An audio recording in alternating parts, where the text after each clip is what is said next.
අයිබෝන් දෙපුතේ සියලු දෙනා මගක් සාදරයෙන් පිළිගන්නවා ගණිතය YouTube නාලිකාවට. අද අපි කතා කරන්න යන්නේ ධාරා විද්‍යුතයේ පාඩමේ ක්ෂමතාවය සහ තාපන ඵලය සම්බන්ධ 4 වෙනි වීඩියෝ එක 31 වෙනි බහුවර්ණයේ සිට 40 වෙනි බහුවර්ණය දක්වා. එහෙනම් අපි වැඩේට යමු. ඊට කලින් තාමත් channel එක subscribe කරපු නැති කවුරු හරි ඉන්නවා නම් subscribe කරන්න. ඒ වගේම ඉස්සරහා තියෙන bell icon එක click කරලා තියාගන්න. එතකොට මම වීඩියෝ එකක් දාපු ගමන් ඔයාලට notification එකක් විදියට ගෙන්න ගන්න පුළුවන්. එතකොට 31 වෙනි බහුවර්ණය කියනවා ගෘහස්ත විදුලි සැපයීමට සම්බන්ධ කොට ඇති ක්‍රියාකාරී උෂ්ණත්වයේ ප්‍රතිරෝධය 115 යොම් වන ගිල්ලුම් තාපකයක් නටන ජලයේ ගිල්වා ඇත. ජලයේ වාෂ්පීකරණයේ විශිෂ්ට ගුප්ත තාපය 2.3 වැඩි කිරීම 10.7 ජූල් කිලෝග්‍රෑමයට වේ. හුමාලයේ නිපදවන ශීඝ්‍රතාවය තත්පරයට ජූල් වලින්. දැන් එතකොට තාපන දගරයෙන් ශක්තිය සපයනවා. තාපන දගරයෙන් ශක්තිය සපයනවා ජලයට. තාප ශක්තිය. තාප ශක්තිය සපයන ශීඝ්‍රතාවය තමයි යාගේ ක්ෂමතාවය කියලා කියන්නේ. ක්ෂමතාවය කියන්නේ P කියලා ගත්තොත් ක්ෂමතාවය කියන්නේ තත්පරයකදී සපයන ශක්තිය. එහෙනම් T කාලයකදී සපයන තත්පරයකදී සපයන ශක්තිය නිසා P මම එහෙමම තියාගන්නවා සමාන වෙන්න ඕන තත්පරයකදී තාපන දගරයෙන් ජලයට ලබා දෙන ශක්තිය ජලය දැන් සෙල්සියස් 100 දක්වා රත් වෙලා තියෙන්නේ තාපාංකයේ තියෙන ජලය. එතකොට ජලය කරන්නේ එයාට ලැබෙන ශක්තිය අණුව ශක්තිය ලැබෙන ශීඝ්‍රතාවය අනුව එයා වාෂ්ප වෙනවා. එහෙනම් තත්පරයකදී වාෂ්ප වන ජල ස්කන්ධයේ එම්බෙදීම T නම් එම්බෙදීම T වරක් ml කියලා අපි ගන්න විශිෂ්ට ගුප්ත තාපයක් වෙනකොට කියන්නේ අවස්ථා විපර්යාසයකදී ලබා ගන්න තාපය ml කියලා ගන්න. එහෙනම් තත්පරයකදී ජලය ලබා ගන්න තාපය තත්පරයකදී වාෂ්ප වන ස්කන්ධයේ වරක් ජලයේ වාෂ්පීකරණයේ විශිෂ්ට ගුප්ත තාපයේ ඊට සමානයි. ක්ෂමතාවය හොයාගන්න උතන දීලා තියෙන දත්ත වලින් අපිට දීලා තියෙන වෝල්ටීයතාවය සහ ප්‍රතිරෝධය. මේ නිසා Vi V වර්ගයේ බෙදීම R I වර්ගයේ R කියන සම්බන්ධතාවලින් අපි V වර්ගයේ බෙදීම R දාන්නේ. m බෙදීම T තමයි අපෙන් අහන්නේ. මම එයා x කියලා ගන්නම් සුළු කරන්න ලියන්න ලේසි වෙන්න. L කියන්නේ වාෂ්පීකරණයේ විශිෂ්ට ගුප්ත තාපය 2.3 වැඩි කිරීම 10.6යි. දැන් ආදේශ කරගමු. V වර්ගය කියන්නේ වෝල්ටීයතාවය 230 වරක් 230 බෙදීම ප්‍රතිරෝධය 115යි. මේ පැත්තේ තියෙන 2.3 වැඩි කිරීම 10.3 මම මෙහෙට ගේන්නම්. එතකොට බෙදීම 10.6 sorry. උතරින් එනවා x තාපයේ ජලයේ වාෂ්ප වීමේ ශීඝ්‍රතාවය. සුළු කරන්න පුළුවන් 115ට 230 කැපිලා යනවා 2.3ට 100යි. මෙයා 10 ඍණ 10.4ක් විදිහට කැපිලා යන්නේ. 10.4 උඩට යනකොට 10 ඍණ 4යි. 2 වැඩි කිරීම 10 ඍණ 4යි. තත්පරයට කිලෝග්‍රෑම් කියලා එනවා. වාෂ්පීකරණ ශීඝ්‍රතාවයේ ජලයේ පිළිතුරු අංක 2 නිවැරදි 31 වෙනි බහුවර්ණයට. ඊළඟට 32 වෙනි බහුවර්ණය වොට් 100ක සූත්‍රිකා බුබුලක් වෙනුවට විදුලිය ඉතිරි කරගත හැකි වොට් 10 විදුලි බල්බයක් භාවිත කරන ලදී. සෑම දිනකම පැය 4ක් පැකින් බුබුල දල්වන්නේ නම් දින 100කදී ඉතිරි කරගත හැකි විදුලි එකක ගණන අපෙන් අහනවා. එතකොට දැන් උතන වොට් 100 බුබුලක් වෙනුවට අපි පාවිච්චි කරන්නේ වොට් 10 බුබුලක්. ඒ කියන්නේ එක තත්පරයකදී ඉතුරු වෙන ශක්තිය. එහෙම නැත්නම් ක්ෂමතාවයේ අඩුවීම වොට් 90යි. ක්ෂමතාව අඩුවීම වොට් 90යි. කිලෝවොට් කරන්න පුළුවන් අපිට 1000න් බෙදුවොත් එහෙනම් කිලෝවොට් මෙච්චරක් අඩු වෙනවා. එක තත්පරයකදී මෙච්චරයි නම් කිලෝවොට් අඩුයි. පැය 4ක් දිනකදී පාවිච්චි වෙන නිසා එක දවසකට කිලෝවොට් අගේ පැය ගාණින් වැඩි කරපුවාම වෙනවා කිලෝවොට් පැය ගාණ දවසකදී ඉතුරු කරගන්න පුළුවන්. ඒකෝට අපි අහන්නේ දින 100කදී නිසා ඔයාගේ 100න් වැඩි කරන්න පුළුවන්. බිඳු 3 කැපිලා ගියාම 9ක් 4 36යි කිලෝවොට් පැය කියලා එනවා. 36යි කිලෝවොට් පැය කියලා කියන්නේ තුන්වෙනි පිළිතුර 32 වෙනි බහුවර්ණයට. 33 වෙනි බහුවර්ණය විද්‍යුත් උපකරණයක් මගින් පරිභෝජනය කළ ශක්තිය ගණනය කිරීම සඳහා පහත් සඳහන් රාශීන්ගෙන් දැනගත යුතු දෑ මොනවද කියලා අහනවා.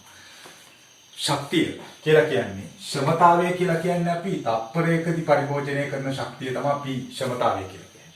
එහෙනම් T කාලයකදී පරිභෝජනය කරන ශක්තිය PT. ක්ෂමතාවය හොයාගන්න අවශ්‍ය දත්ත දීලා තියෙනත් පුළුවන්. හැබැයි දැන් ඔතන දීලා තියෙනවා පිළිතුරු විදියට පරිභෝජක ක්ෂමතාවය සහ ක්‍රියාත්මක කාලය. ක්ෂමතාවයයි කාලයයි දෙක දැනගත්තාම ප්‍රමාණවත් පිළිතුරු අංක 4 නිවැරදි.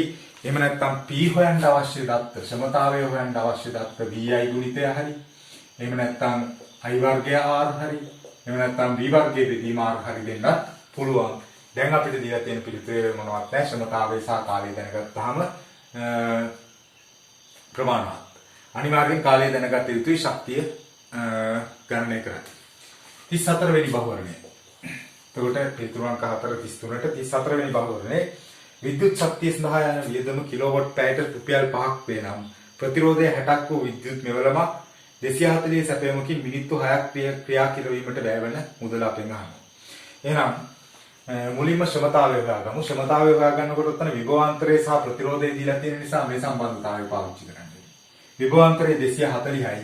240 වර්ගය ප්‍රතිරෝධයෙන් බෙදපුවාම එනවා ප්‍රතිරෝධය 60යි. ඔය තමයි ශ්‍රමතාවය. ශ්‍රමතාවය කියන්නේ එක තත්පරයකදී වැය වෙන ශක්තිය. වොට් අගය. වොට් අගය කිලෝවොට් කරන්න 1000න් බෙදන්න ඕන. එහෙනම් කාලය පැය ගාණෙන් වැඩි කරන්න ඕන කිලෝවොට් පැය කරන්න. එතකොට පැය ගාණක් වැඩ කරන්නේ නැහැ ඔය උපකරණේ මිනිත්තු 6යි වැඩ කරන්නේ. මිනිත්තු පැය කරන්න 60න් බෙදනවා. සුළු කරන්න පුළුවන් අපිට බිඳුවට 60ට 10 6ව 10යි 6ට 6ව 1යි. බිඳු දෙකට බිඳු දෙකක් කපලා අයින් කරමු. 6 වරක් 10යි 6 වරක් 4යි 4 වරක් 24 96යි බෙදීම 10යි. කියන්නේ ඕම ඔච්චර 0.09යි කිලෝවොට් පැය ශක්තියක් තමයි ඔය අදාළ උපකරණයෙන් පරිභෝජනය කරන්නේ. කිලෝවොට් පැය එකක් සඳහා වැය වෙන මුදල රුපියල් 5යි නම් වැය වෙන මුදල හොයන්න ඔය ආපු කිලෝවොට් පැය ගන්න 5න් වැඩි කරන්න ඕන. 5 වරක් 6 30 බිඳුව 3ක් ඉතුරුයි. 5 වරක් 9 45 3යි 48යි 748යි කියලා තමයි ඉන්නේ පිළිතුර. 748 කියන්නේ පිළිතුරු අංක 2 නිවැරදි පිළිතුර විදිහට අපිට ගන්න පුළුවන්. ඊළඟට බලමු 35 වෙනි ගැටලුව. ඔබට තේරෙනවා ඇති ධාරා විද්‍යුතයේ පාඩම අපි බය වෙලා තිබුණාට එච්චර අමාරුවක් නැතුව පාසුවෙන් කොට දාගන්න පුළුවන් පාඩමක් කියලා. right. එහෙනම් අපි බලමු 35 වෙනි ගැටලුව.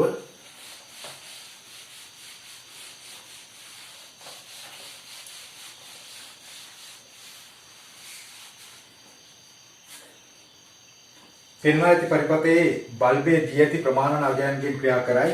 කෝෂයේ අභ්‍යන්තර ප්‍රතිරෝධය නොගිනිය හැකිය R ගේ අගය අහනවා. 24 වෝල්ට් කෝෂයකට දීලා තියෙනවා මේ වගේ ශ්‍රේණිගත R ප්‍රතිරෝධයක් සහ මෙතන සම්බන්ධ කරලා තියෙනවා බල්බයක්. බල්බේ වෝල්ටීයතාවය 12 වෝල්ට් කියලා දීලා තියෙනවා.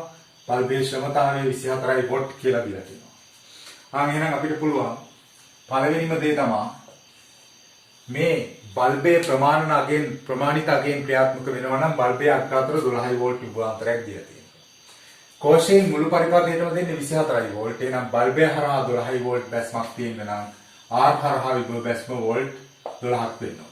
ඔම් විභව බැස්ම හොයාගත්තා.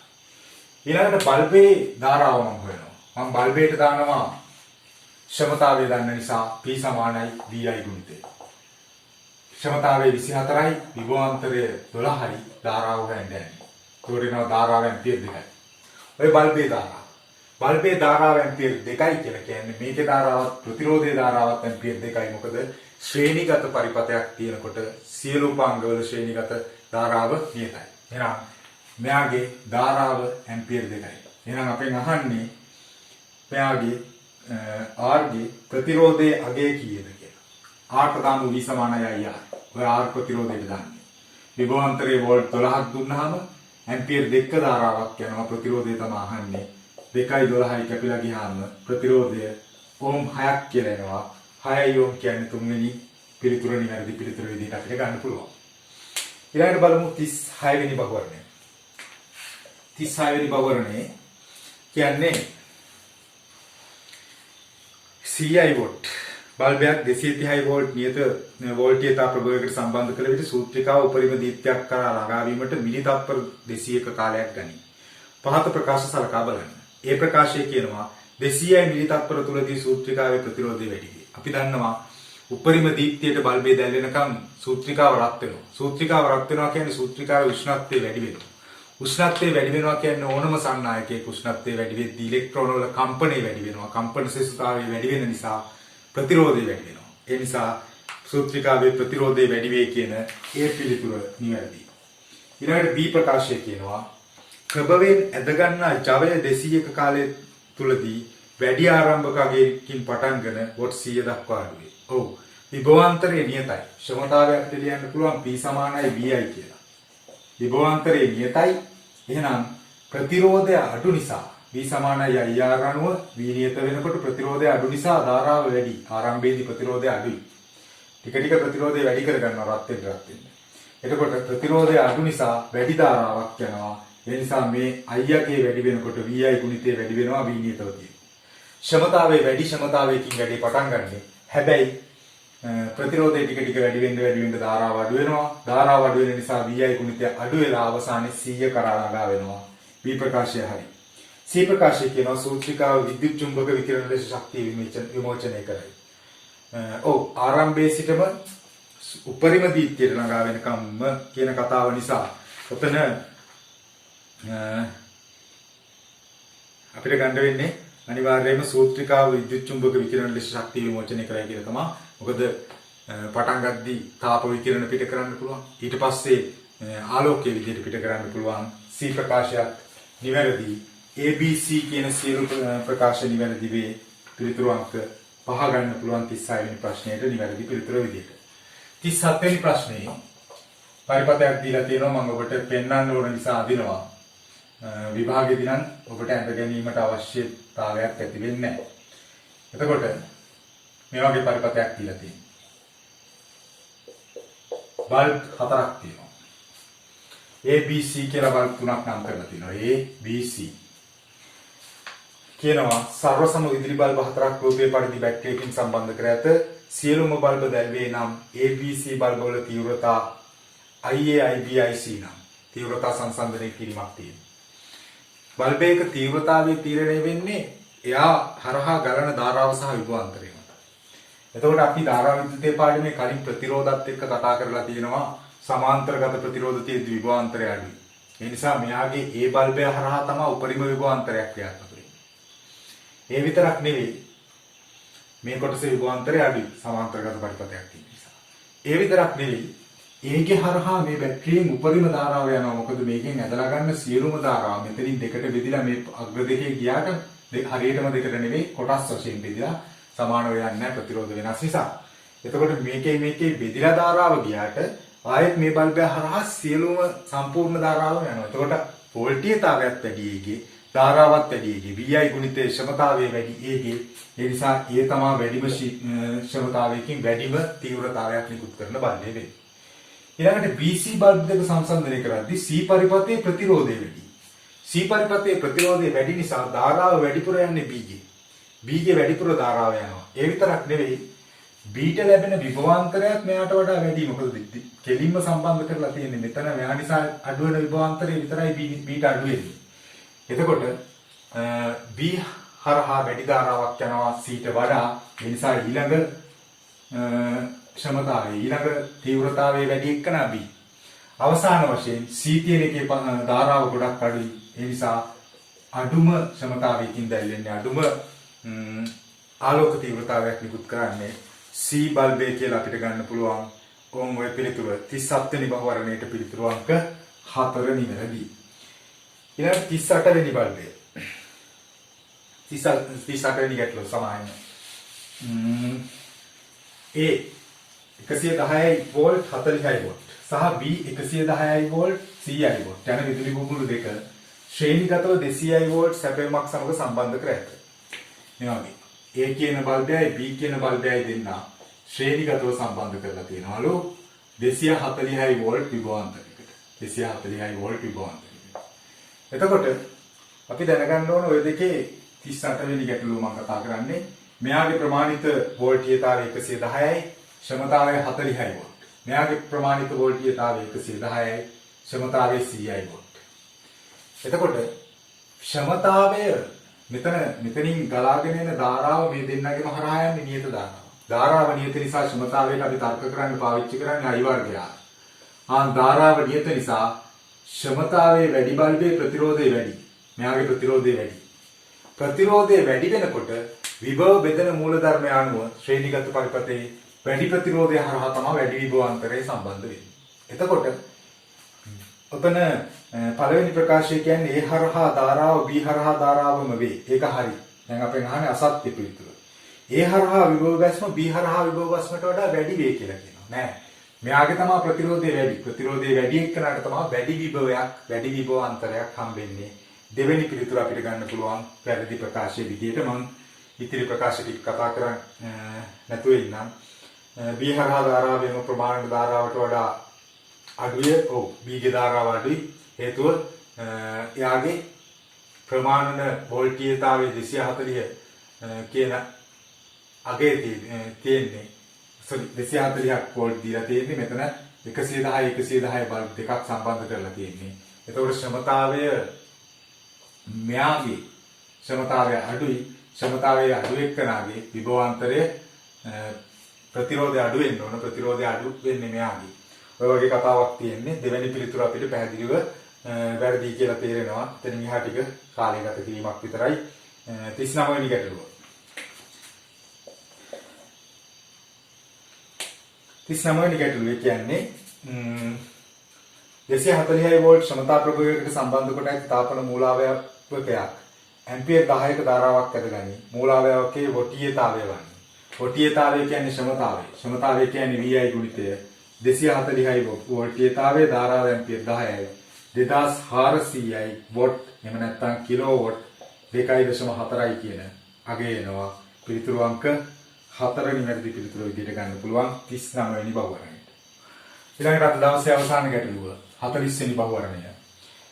සර්වසම කේතර සමූහයක් වෙනස් වොටීයතාවයන් සහිත තාපන නගර සවිකර ඇත. මෙම කේතර සමාන ජල ප්‍රමාණ රත් කිරීමට යොදාගන්නේ නම් ජලයේ උෂ්ණත්වයේ තාපාංකය දක්වා නැංවීමට අවශ්‍ය කාලය නගරවල වොටීයතාවය සමග වෙනස් වන ආකාරය. ක්ෂමතාවයේ P නම් කදාර ගත වෙන කාලයේ T නම් PT වලින් එනවා ජලයට ලබා දෙන ශක්තිය. ක්ෂමතාවය කියන්නේ තත්පරයකදී ලබා දෙන ශක්තිය P කාලයෙන් වැඩි කරපුවාම එනවා අදාළ ලබා දෙන මුළු ශක්තිය. ඕක සමාන වෙන්න ඕනේ ජල ස්කන්ධයේ නැටවීමට අවශ්‍ය ms θ. එතකොට මේ ms θ කියන එක නියතයි. නියත ජල ප්‍රමාණයක් පාවිච්චි කරලා තියෙන ස්කන්ධේ නියතයි. ජලයේ විශිෂ්ට තාපදාරිතාවය කොහොමත් නියතයි. θ කියන්නේ උෂ්ණත්ව වෙනස. කාමර උෂ්ණත්වයේ සිට 100 දක්වා එනකොට තමයි ජලය නටන්නේ. උෂ්ණත්ව වෙනසක් නියතයි. එහෙනම් P ප්‍රතිලෝමව සමානුපාතිකයි T කියලා ඉන්නේ. ඔතන y අක්ෂයට අරගෙන තියෙන කාලය. ඒ නිසා T ප්‍රතිලෝමව සමානුපාතිකයි P මේ පැත්තට ගියාම. ප්‍රතිලෝම සමානුපාත සම්බන්ධයක් කියලා කියන්නේ මේ පැත්තට කාලය මේ පැත්තට ශ්‍රමතාවය අරගෙන ප්‍රස්ථාරයෙන් දුත් ඔය වගේ ප්‍රස්ථාරයක් එන්නේ. පිළිතුරු අංක 5 නිවැරදි පිළිතුර විදිහට ගන්න පුළුවන් 40 වෙනි බහුවරණයට. හරිද ඔය පුතේ? එහෙනම් අපි අද MCQ 10ක් කතා කරලා ඉවරයි. මේ වගේම අලුත් වීඩියෝ එකකින් පුළුවන් තරම් ඉක්මනට හමු වෙන්නම්.